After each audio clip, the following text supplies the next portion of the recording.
Stéphane Amar, bonjour Boker Tov.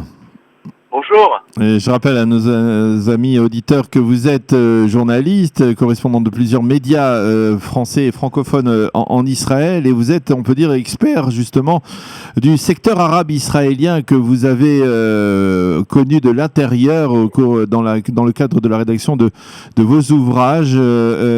Et avant tout, je voudrais vous demander comment peut-on expliquer justement ce qui s'est passé hier à la présidence de l'État avec la décision presque sans précédent de la liste arabe unifiée de recommander un candidat sioniste, Benny Gantz, pour former la prochaine coalition gouvernementale. On ne s'y attendait pas.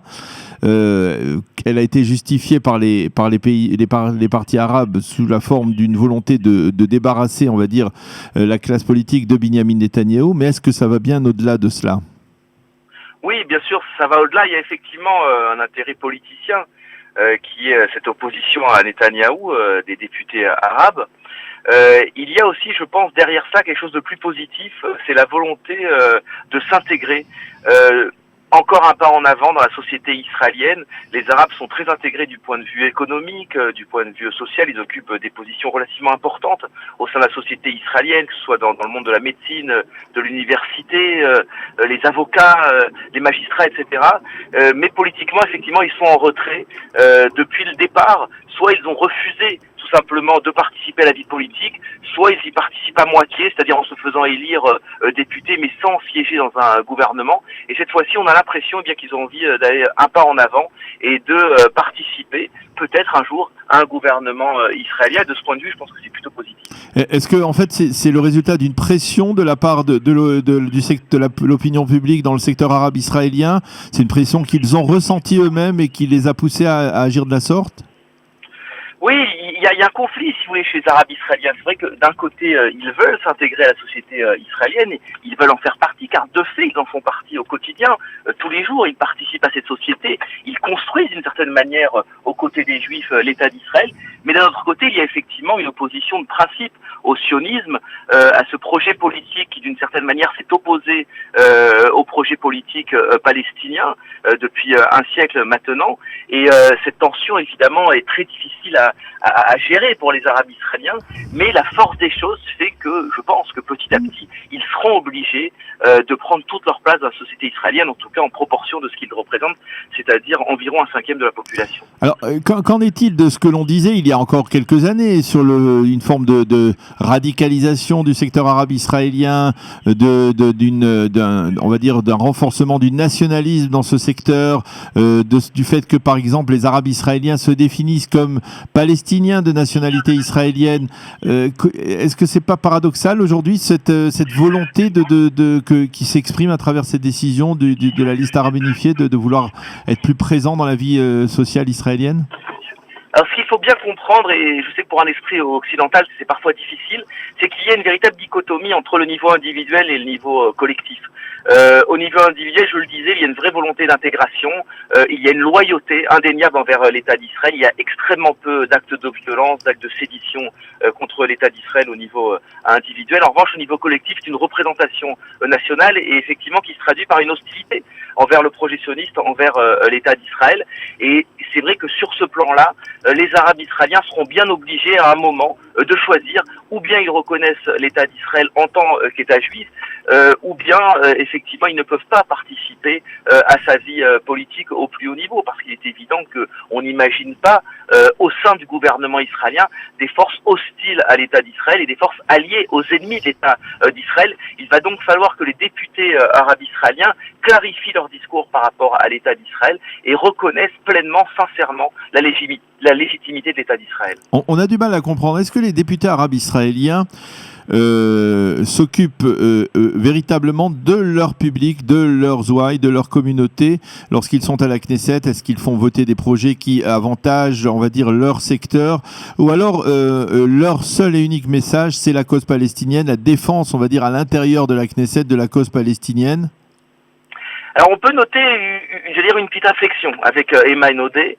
C'est vrai que jusqu'à présent, les porte-paroles, les grandes figures du monde arabe israélien étaient des gens extrêmement hostiles à Israël et quasiment des alliés de la cause palestinienne. On se souvient d'Ahmed Tibi, de Khalil Zohabi, Ayman Odeh est beaucoup plus axé sur des problèmes sociétaux, des problèmes de défense des intérêts des Arabes en Israël, même si, encore une fois, il n'a pas complètement clarifié son discours par rapport à l'État d'Israël en tant qu'État juif. Il y a un problème de représentation, je l'ai mis en lumière dans mon livre, notamment avec cette scène où Odeh s'oppose au maire de Nazareth, qui lui est sans ambiguïté par rapport à la légitimité de l'État d'Israël. Il y a effectivement encore une ambiguïté que j'espère ces nouvelles élections, cette nouvelle configuration israélienne va aider à lever. Ça veut dire qu'il y a une ambiguïté au niveau des représentants nationaux par rapport à on va dire aux élus locaux qui, eux, sont véritablement bien impliqués dans la réalité israélienne, sont obligés de gérer leur ville et leur localité. Absolument. Ça, c'est absolument patent quand on va sur le terrain. On voit très bien que les gens qui ont des responsabilités, les gens qui doivent au quotidien dialoguer avec les Juifs, construire avec les Juifs, ont beaucoup plus de facilité finalement à reconnaître la légitimité d'Israël et à s'y intégrer. Il faut aussi souligner, Daniel, quelque chose d'extrêmement important, c'est que les députés arabes israéliens ne sont que 13 à la Knesset. C'est-à-dire qu'ils représentent à peine 10%, un peu plus de 10% de la Knesset, alors même que les citoyens arabes d'Israël représentent plus de 20% de la population. Ça veut dire qu'il y a au moins une bonne moitié d'Arabes qui ne votent pas pour les partis arabes, soit qui s'abstiennent, soit qui votent pour des partis juifs. Effectivement, il faut souligner qu'il y a des Arabes israéliens qui votent pour des partis sionistes, comme le Parti travailliste ou comme le Parti Meretz. Et même le Likoud, même le Chass, il faut savoir que le Chass est relativement populaire chez les Arabes israéliens. Et je pense qu'une des leçons à tirer de ce scrutin, il ne faut pas non plus exagérer le succès de la liste arabe. Elle est à peu près à son étiage de 2015, quand les Arabes partent unis au scrutin, c'est à peu près ce qu'ils obtiennent.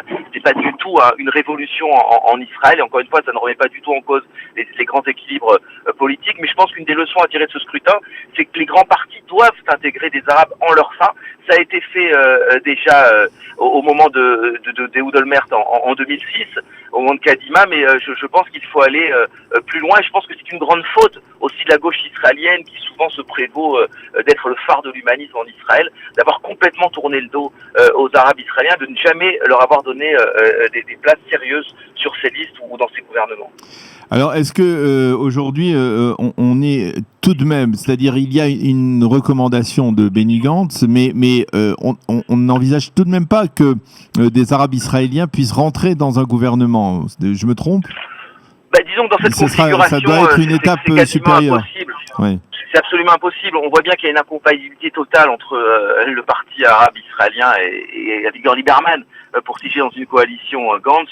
Donc il y a une quadrature du cercle, il y a quelque chose de parfaitement incompatible et on voit très mal comment on pourrait monter une coalition. C'est plus un piège finalement qu'Odeh a tendu à Gantz qu'une véritable alliance, parce que d'une part il ne peut pas compter sur les Arabes pour former sa coalition et d'autre part on le voit très bien dès ce matin, il est extrêmement embarrassé par rapport aux propos d'Odeh, par rapport parfois aux accents antisionistes des députés arabes. Il aura bien du mal à s'accommoder de ça pour construire une quelconque coalition. Par contre, il faut bien avouer que les Arabes israéliens, en tout cas les députés ou les partis politiques arabes israéliens, ont su tirer les leçons de ce qui s'est passé il y a quelques mois à peine avec la précédente consultation électorale, au cours de laquelle ils avaient failli, on va dire, être en péril, on va dire, après une scission provoquée par Ahmed Tibi. On peut dire quelque part que beaucoup d'acteurs dans la scène politique israélienne auraient dû s'inspirer de cette capacité des Arabes israéliens à retomber sur leurs pattes et à, d'une certaine manière, former à nouveau cette liste arabe unifiée qui a effectivement consolidé sa représentativité dans la Knesset. Oui, je pense que c'est surtout une leçon pour la droite israélienne et finalement pour cette division assez incompréhensible aux yeux de l'électeur entre le Likoud et l'Yémina qui finalement partagent quasiment les mêmes thèses politiquement et qui partent séparément au combat avec les résultats qu'on a vus. Il y a dans ces secteurs arabes israéliens, il y a des partis comme le parti Balad ou même comme le parti Ram qui sont des partis, il faut bien l'avouer, radicaux, c'est-à-dire qui sont des partis qui ne reconnaissent pas l'existence de l'État d'Israël, ou en tout cas sont hostiles à l'État d'Israël en tant qu'État juif et sioniste. Et même en dehors de cela, vous le disiez ici, il y a aussi une représentation dans le secteur arabe israélien assez massive de ce que l'on appelle la branche radicale du mouvement islamiste israélien, qui est le pendant du Hamas à l'intérieur du territoire israélien. Est-ce que ceux-là ont perdu du pied au cours des dernières années, ou alors c'est passager et finalement il y a un rapport de force, il y a un bras de fer entre, on va dire, les plus modérés et les plus radicaux? Il y a des tensions effectivement au sein du monde arabe israélien, mais encore une fois, quand on arrive au niveau de cette représentation qui est finalement une représentation nationale, il y a quand même globalement, si vous voulez, un consensus pour contester, en tout cas, si ce n'est l'existence de l'État d'Israël, en tout cas son caractère juif. Ça, je pense que c'est partagé par la plupart des représentants à la Knesset. Et c'est un problème. Et il faut bien le dire, on imaginerait mal en France un parti qui se présenterait en contestant les valeurs de la République, même s'il y a, on le voit bien, des tentatives qui vont déjà en ce sens au sein de la société française. Mais il est évident que pour l'avenir, pour la sérénité du débat politique en Israël, il faut absolument que les choses soient très claires dès le départ, et que les partis qui vont devant les électeurs reconnaissent de facto l'État d'Israël en tant qu'État juif et en tant qu'État national du peuple juif. Est-ce que vous êtes surpris par un sondage de l'Institut après on a la démocratie israélite, l'Institut pour la démocratie israélienne, qui a établi que 65% des Arabes israéliens étaient fiers de leur identité, ou en tout cas de leur nationalité israélienne? Ça vous surprend? Absolument pas, parce que c'est exactement ce qu'on constate sur le terrain. C'est que la plupart des Arabes israéliens, je le disais au début de mon intervention, sont très favorables à l'État d'Israël, sont très heureux dans cet État. Ils prospèrent véritablement dans cet État, dans tous les domaines. Y compris dans le domaine, c'est-à-dire dans ce domaine socio-économique, dans le domaine... Absolument, de manière absolument spectaculaire. Il y a des juges à la Cour suprême qui sont arabes, il y a maintenant des ambassadeurs d'Israël qui sont arabes. Le numéro 2 d'Apple dans le monde est un arabe israélien qui a été formé au Ternion. Il y a des directeurs d'université en Israël qui sont arabes. Vous savez très bien qui habitait Jérusalem qu'il est impossible quasiment de trouver un pharmacien qui ne soit pas arabe à Jérusalem, qu'à l'hôpital, à Sharet Tzedek ou à Dassa, je veux dire, là au moins une bonne moitié des équipes et des patients sont des Arabes israéliens. Donc il est évident que cette intégration n'est pas parfaite, mais en tout cas c'est une intégration en modèle. Il y a même maintenant de plus en plus d'Arabes dans les forces de sécurité israéliennes, dans la police, même dans l'armée désormais. Donc cette intégration ne pose aucun problème de principe. Et effectivement, sur le terrain, on le sent très bien. Il y a une adhésion des Arabes à l'État d'Israël, et il n'y a quasiment aucun obstacle à une coexistence très paisible. J'étais en vacances cet été en Galilée. Je veux dire, sur les plages, il y a une majorité d'Arabes et ça se passe très bien, sans aucun incident, sans aucune tension entre les Juifs et les Arabes. Et il n'y a aucune raison que ça ne continue pas. Eh bien, Stéphane Amar, merci beaucoup d'avoir accepté de commenter avec nous cette actualité liée, donc bien entendu, aux retombées des élections en Israël. Je rappelle que vous êtes l'auteur de 2 ouvrages qui sont donc qui traitent donc en grande partie pour beaucoup du secteur arabe israélien, les meilleurs ennemis du monde et le grand secret d'Israël. Pourquoi il n'y aura pas d'État palestinien? Merci beaucoup d'avoir été avec nous ce matin. Merci, Daniel. Sur Studio Kalita, et bonne journée. Shalom. Merci.